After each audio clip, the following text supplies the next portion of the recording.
प्रिय छात्राओं, मैं प्रोफेसर मदन लाल खत्री आपके सामने अंधेर नगरी जो भारतेंदु हरिश्चंद्र द्वारा लिखा गया प्रहसन है। प्रहसन का नाटक का एक प्रकार है। उसकी समीक्षा हम लोग कर रहे थे। इसी समीक्षा को आगे बढ़ाते हुए हम अब इसके अंदर जो वर्णित दो तत्व जो हैं, हमने तत्वों के आधार पर समीक्षा की है, उनका भी अध्ययन कर लेते हैं। तो दोस्तों,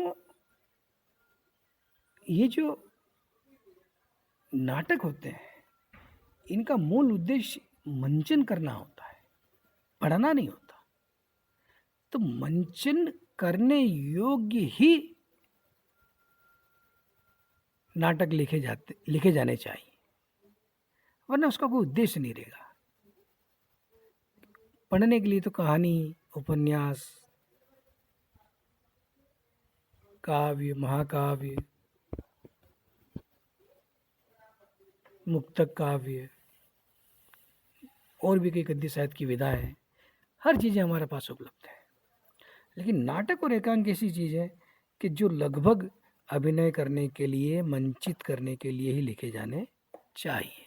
और मंचित करने योग्य जितने भी नाट्य विधा से संबंधित विधाएं हैं, वे अगर हैं तो वे अपने आप में सफल है। जिनमें मंचीयता का गुण है, यानी रंगमंच पर प्रस्तुत करने का जो गुण है, उसको मंचीयता कहते हैं अपने, तो है तो वो अपने आप में सफल है।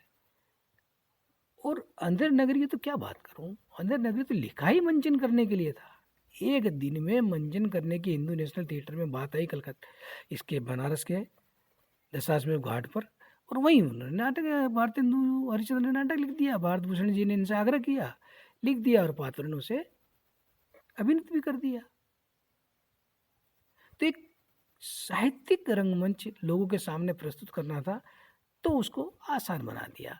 और चूंकि इसमें इसका उद्देश्य ही मनोरंजन है, इसलिए विशेष कोई ज़्यादा किसी की जानकारी रखना की आवश्यकता नहीं थी।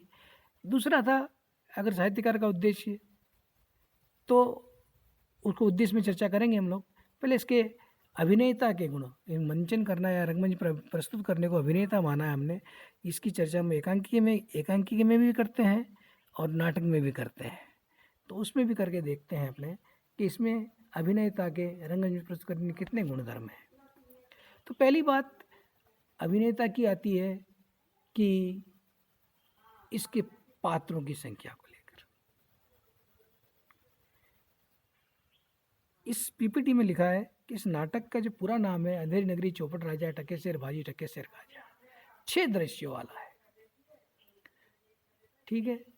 और रंगमंच में क्या होता है कि पटाक्षेप का मतलब दृश्य बदलना, पर्दा गिरना, एक आगे पर जो पर्दा होता है वो गिर जाना। पटाक्षेप का मतलब आगे का पर्दा गिर जाना।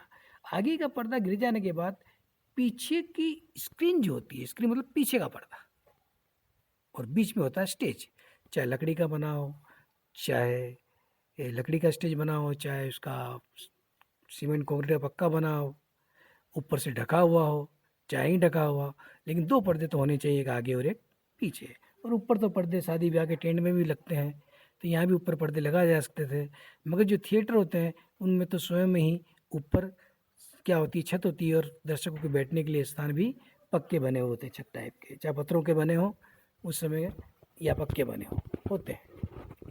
हमने कई छोटे छोटे गाँव के लोग तो नहीं जानते, मगर कई लोगों ने सिनेमा हॉल देखे हैं। सिनेमा हॉल के अंदर जो स्क्रीन होती है वो रंगमंच मान लो, और जो दर्शक बैठे हैं उसको दर्शक दीर्घा मान लो, इस तरह से कह सकते हैं। हमारे ज़माने में तो रंगमंचशाला भी थी और कई थिएटर भी थे, हमने देखे हैं। जैसे हॉल के नाम से जाना जाता, प्रेमा हॉल, जयशंकर सुंदरी दास हॉल, मंगलदास टाउन हॉल मेरे अहमदाबाद में है। मैंने उनमें नाटक भी देखे हैं, आज भी हैं, कुछ टूट गए हैं, कुछ आज भी वहाँ नाटक प्रस्तुत किए जाते रहे हैं, यानी जिंदा रखने का नाटक को प्रयास है वहाँ। अब पीछे वाला स्क्रीन बदल देने से ही क्या होता है, बाजार, राज दरबार, जेल, शमशान या फांसी की कोठरी लिखा है यहाँ, लेकिन शमशान घाट पे फांसी दी गई थी, वो भी दिखाया जा सकता है। और इसमें मुख्य पात्रों की संख्या कम है, वो भी गिने चुने हैं, महंत, शिष्य, गोवर्धन दास, राजा, मंत्री, कोतवाल, ठीक है। और जिसमें भी श्री नारायण दास और कोतवाल की तो ज़्यादा लंबी भूमिका नहीं है कि सिर्फ दो दृश्य में 2 ही बार दिखाए गए हैं।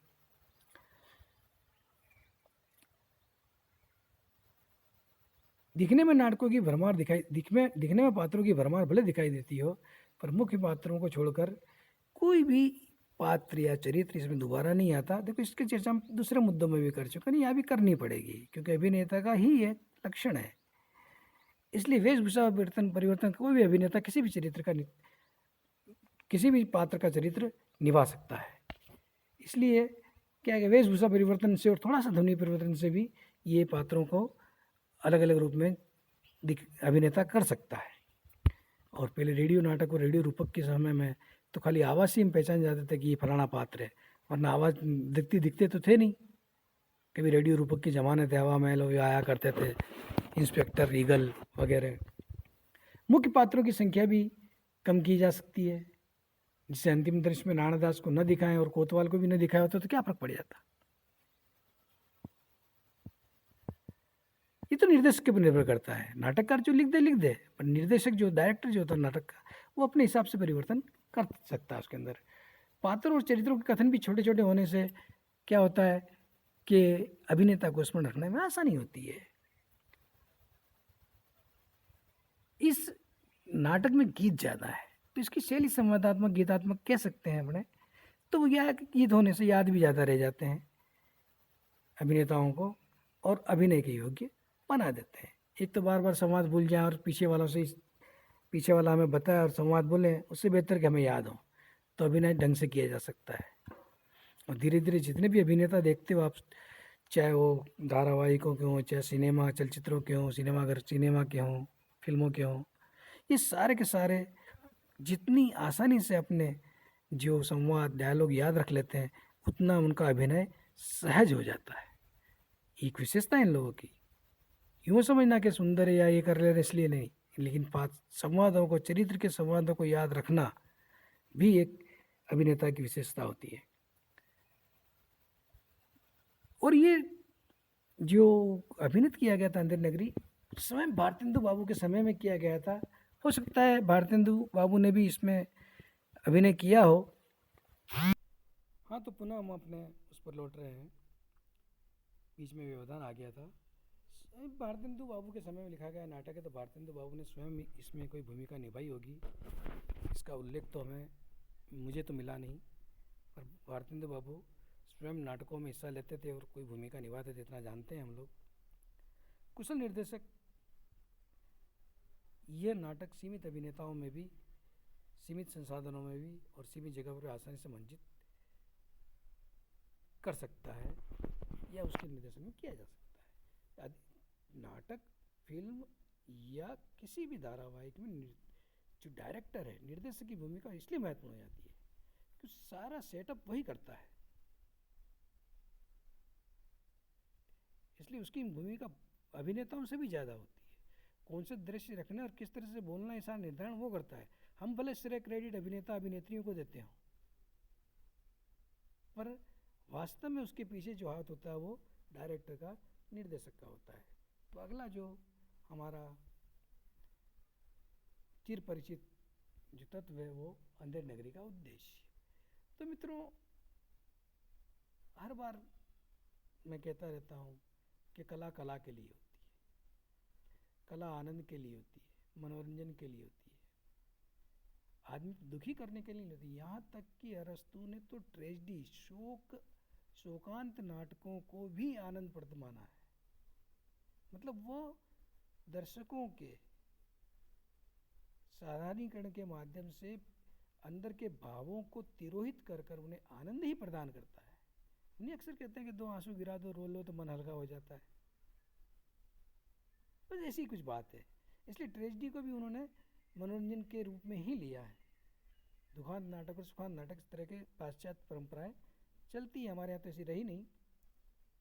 और प्रहसन का मतलब ही हास्य प्रधान नाटक होता है और यह पाठकों और दर्शकों के मनोरंजन के लिए लिखा जाता है।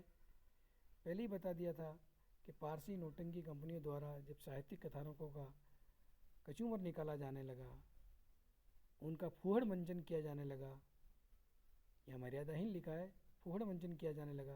और एक बार बाबू हरिश्चंद्र भारतेंदु हरिश्चंद्र अपने मित्रों के साथ देखने गए थे, तो शकुंतला नाटक देखते समय स्वयं उस नाटक को बीच में ही छोड़ के क्षुब्ध होकर छोड़कर चले आए थे। तो उन्होंने उसी को नज़र में रखकर ऐसे नाटक लिखे हैं। ये कोई साहित्यिक तो ना सही, मगर यह साहित्य और कला के अनुरूप है, मतलब परिवार के साथ देखा जाता है, इसमें फुहड़ता बिल्कुल नहीं है। और नाटककारों को नाटक लिखकर, दर्शकों को देखकर, पाठकों को पढ़कर आनंद मिलता है, मन में परितोष मिलता है कि चलो मैंने कुछ किया। जीवन का संतोष ही यही है कि जीवन में आए तो कुछ किया। इस नाटक में राज व्यवस्था के प्रति व्यंग्य भी है। राज व्यवस्था में जब व्यवस्था प्रमुख अपने हिसाब से निर्णय लेता है जो जनहित के विपरीत हो, तो ऐसी स्थिति का निर्माण होता है। और हर राज व्यवस्था में, हर राज्य के दौर में आपने देखा होगा कि सरकारों के निर्णय हमें इस तरह से प्रभावित करते रहे हैं और हम उससे दुखी होते रहे। भले हम कितना भी कहें कि हमारा राजनीति से कोई लेना देना नहीं, लेकिन राजनीति से आपका कोई लेना देना नहीं, राजनीति को आपसे सब कुछ लेना देना है। उसके प्रभाव के अंदर आए बिना आप रह ही नहीं सकते। जिस किसी को भी जिस किसी का भी तुलसीदास की तरह यह मानना है कि कौ नृप हो हमही कहानी, चेरी छाड़ी अब होब की रानी, गलत होगा। राज व्यवस्था सब पर, पूरी जनता पर अपना प्रभाव डालती है, वो किसी न किसी रूप में। जिस तरह से अंधेर नगरी में मामूली सी घटना, हालांकि बकरी की मृत्यु को तुच्छ नहीं ठहरा रहा हूं, पर किसी के फांसी का सबब बना दिया गया, वह भी जिम्मेदार व्यक्ति के बजाय हर किसी को फांसी चढ़ा दी, ये तो अराजकता हुई ना। अब उस गोवर्धन दास को क्या लेना देना था, किसकी बकरी मरी, किसने मारी, कौन था बकरी का मालिक, किसे फांसी होगी, बेचारा नाहक फांसी चढ़ाया जा रहा था। बस ऐसी स्थिति होती है। देश की आज स्थिति इससे कोई ज़्यादा बेहतर नहीं है। आज तारीख दी है मैंने, इस तारीख को मैंने इस पेपर को किया, आज भी वैसी की वैसी स्थिति है। जिन डीजल और पेट्रोल के दामों की दुहाई देकर राज व्यवस्था हथिया ही गई, आज वे ही पेट्रोल डीजल के दाम सातवें आसमान पर। बार बार हमें समझाया गया जनता को, बार बार उसकी दुहाई दी गई, लेकिन आज वे उससे भी ज़्यादा है, जबकि अंतर्राष्ट्रीय स्तर पर इनके दाम और भी कम है। जो बेटी बचाओ बेटी पढ़ाओ का नारा दिया गया, उसमें ही नारियां सुरक्षित नहीं है। जहाँ कहीं देखते हैं हम, बार बार हमें समाचार पत्रों में इस तरह की समाचार पढ़ने को मिल जाते हैं। कहाँ सुरक्षित है, कहाँ है? तो इससे कहना कि वो हमारा क्या लेना देना राजनीति से या उससे, गलत होगा। ये पहली बात तो हमारी सामाजिक सुरक्षा ही सरकार पर निर्भर करती है, राज व्यवस्था पर निर्भर करती है। जिन किसानों के उपज के दुगने दाम दिलाने की बात की गई, वही अपने उपज के वाजिब दाम के लिए राजधानी की शर्त पर 1.5 महीने से प्रदर्शन कर रहे हैं और कई मर भी रहे।